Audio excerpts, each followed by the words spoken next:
All of my trauma didn't show up until after 9/11. Coming home, I was a mess and I always drank daily. I was homeless and I didn't have nobody to turn to. I made every mistake in the book and I lost everything that I had. I live with the survivor guilt, those young men and women that they didn't come back. You don't realize what veterans go through even after we left the service.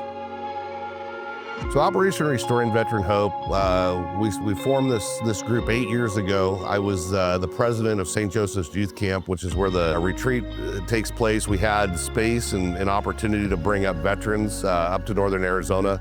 We wanted to create an experience where veterans could come up to camp, be able to reach out and meet with other veterans, just giving them the opportunity to connect, feel community.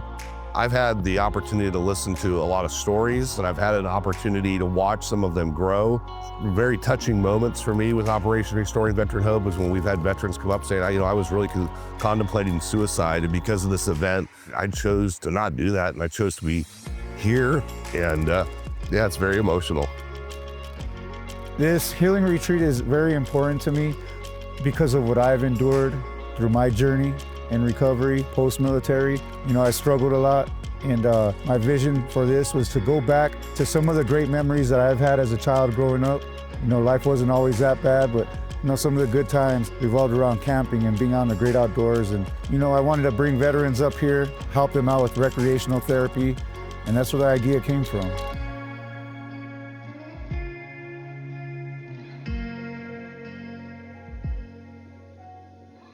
It is very important to connect with the veterans here because when I got out of the military, I felt lost. I was lost in this world for many years, and I traveled down very dark paths. And once I went to the VA and I found my tribe, which is a veteran community, I felt like I was back home again. And being able to relate to my brothers and sisters that have been through the struggle, that have lived life in the military, it's a different life. From the very first start, when we met in Phoenix to load the buses, I just felt like I was just welcomed. I felt the hospitality. And when I came to camp, the hospitality grew even greater.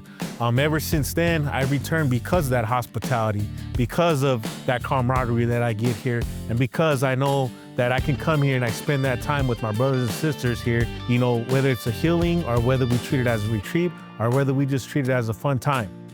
We do 3 different activities, mostly up here: the kayaks, the side-by-sides, and then the horseback riding. The gentleness of the horses is extremely common, and that's probably the biggest thing. And for 45 minutes on a trail ride, it's like, that's 45 minutes I'm out with a horse, calming down in nature, and we're one when we ride. This is my 8th year participating in Operation Restoring Hope for Veterans. And what brings me here every year is the camaraderie. We bring in people from all walks of life. And for the 3 days that we bring them here, it's very rewarding because I interface a lot with them. This is my 5th year coming. The first year I came, we got a last-minute notice while I was at the U.S. Vets in Prescott, and it's been very healing for me. Every year that I come, I meet new people, get to do new activities, so it's been a really great experience. Some of the guys that hadn't been able to open up about what they've gone through, and to get the support they need and to realize that, people are here and everybody just sticking together. A lot of us that have started coming to the camp, we hang out outside of the camp. We talk to each other. We have text message groups with each other, and we support each other throughout the week, throughout the year. And that's my main goal, is for us to share each other's lives and empower each other.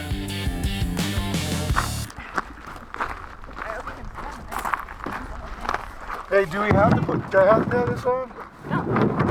Good, I'm taking it off. Retake that picture. You're an adult. Here we go. You ready? No. No? All right, let's go. I think.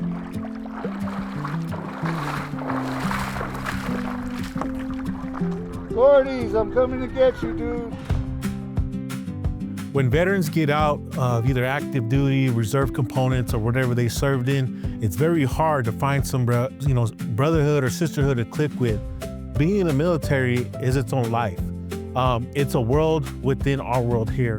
When I can meet a veteran that's either, been in the Army, Navy, Marines, Air Force, Coast Guard, Space Force now, it's like we can talk. It's like we click automatically.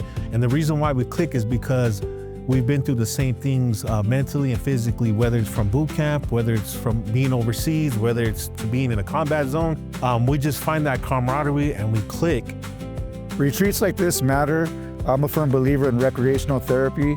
Not everybody gets it. Not everybody likes going into the doctor's office to talk about their problems.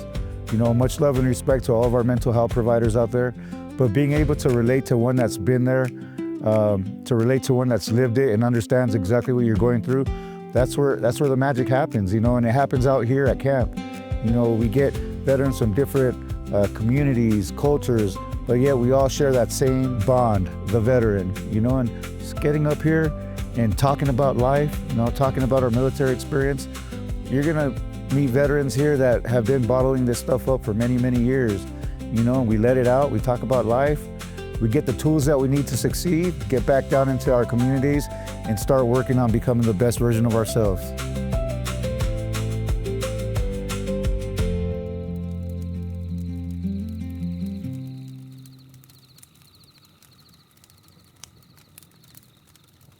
I got a bottle of alcohol in one hand, bottle of pills in the other, and something kept on telling me, call your sister, tell your niece, tell her happy birthday. And I kept on telling that voice, my phone has no minutes, I'm in a hotel, I can't afford to pay the phone for the phone call. But I finally told that voice, look, I'll show you, there's no time on my phone. But the call went through. And the way my niece and I have always ended our conversation is with the dance. And this was September 13th of '09. And the last thing the last thing we normally did was dance. But right after we danced, I heard her say, oh, Uncle Mitch, I gotta tell you one more thing. And I was like, what's that, Katie? And she says, don't forget, you got to be there to give me away when I get married. And so I just celebrated 16 years sober on the 13th of this month. We've all been through some shit in our lives, and if anything, I thank all of you.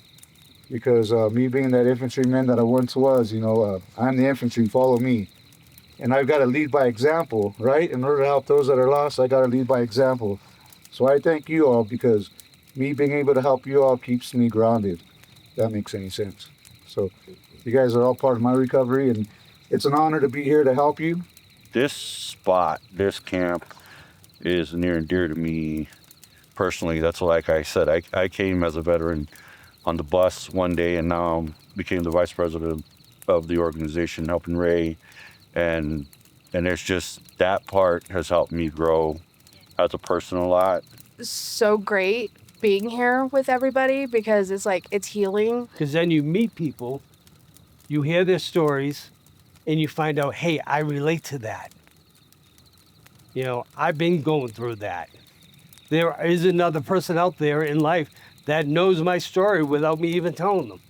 I come up here every year to get away from work, to get away from the problems, to be with my brothers and sisters. I don't talk about this stuff, but I was medevac from Afghanistan, was flown on an Air Force airplane, I remember that, to Landstuhl. And then when I was in Landstuhl, I called my brigade sergeant major crying that they weren't going to let me go back to Afghanistan instead of being happy that I was going home. During my career in the service, I almost committed suicide. Now I'm Navy, okay?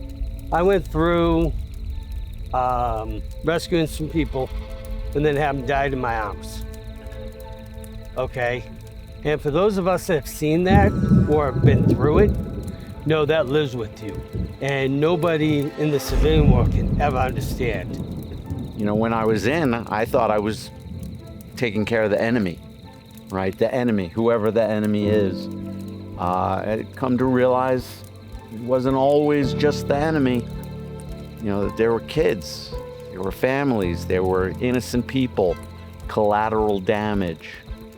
Part of it is not being ashamed of my time, but for a long time I couldn't be proud of my service time. I live with the survivor guilt, not only from the young man I killed, but for those young men and women that they didn't come back. Ever since I got out of the military, I've been trying in and out of work. To this day, I still can't figure out why I can't keep a job. I made every mistake in the book and I lost everything that I had. I was a mess and I always drank daily. I put a round in that 38 snub nose I had, and spit it, let's go. Didn't happen, off to the liquor store. I almost became the statistic of one at number 22. My wife for 25 years this February took me and said, look, it's you either go get help and start to work on yourself, or you will kill yourself, and it won't be around me and it won't be around our kids. History doesn't teach any of this stuff. But the eeriness of the things that we saw there. I'm not sure if I'm over it yet, but we all have the drive. We need to understand deep down inside of us, there's something there that says, we're gonna keep going. You can go through your trauma and still live. Beautiful change happens here. With time and pressure, greatness is created. And I feel that everything happens for a reason. We're all here. We all cross each other's path for a reason. And the only thing I ask of all of you is when you continue to make that change and be the best version of yourselves, the only thing I ask in return is to help the next person. That's it. When you can, help that next person, because you never know, and just by doing little things like that, it'll help this place to be a better world.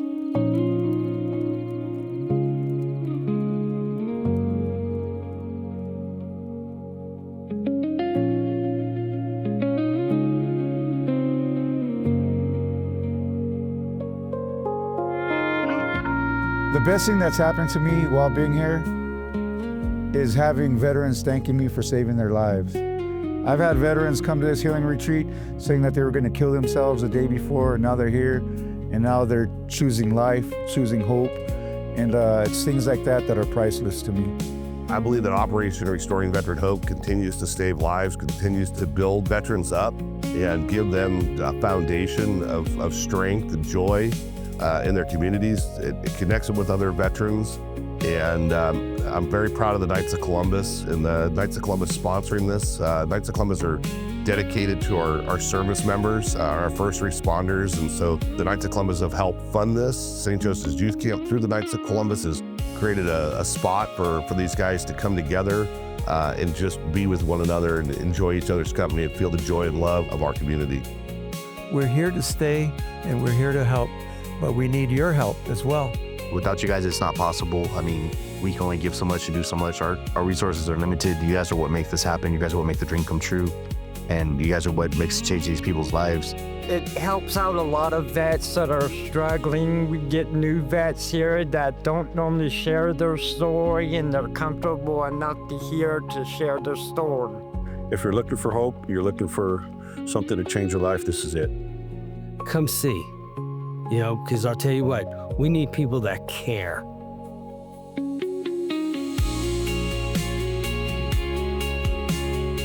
All of these things have come together truly with the hand of God. Every year, for 8 years we've put on this retreat. It's been done 100% by donation, 100% by community generosity, and somehow, some way, every year the community has come out, whether that's through financial donation or just showing up and standing a flag line, letting our veterans know that they're respected and that they're loved. And so I feel like all of this has come together really through the good of God's graces, and more people want to be part of it, which tells me that we're doing the right thing and we're on the right track. We are here to help veterans that are struggling with suicidal ideation, are struggling with substance abuse, those that are out in the streets, We are serving the population of veterans that many would rather not assist due to the circumstances. And you know, it can cost a pretty penny.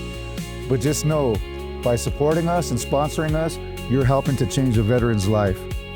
Knights of Columbus are very happy to support this very honorable organization. Honoring our veterans is as good as it can get. Of all of the things that we do, and we do a lot, this is the biggest and best that we do. To anybody out there that is struggling, know that we're here. If we can do it, you can do it. And just know that once you choose hope, anything is possible.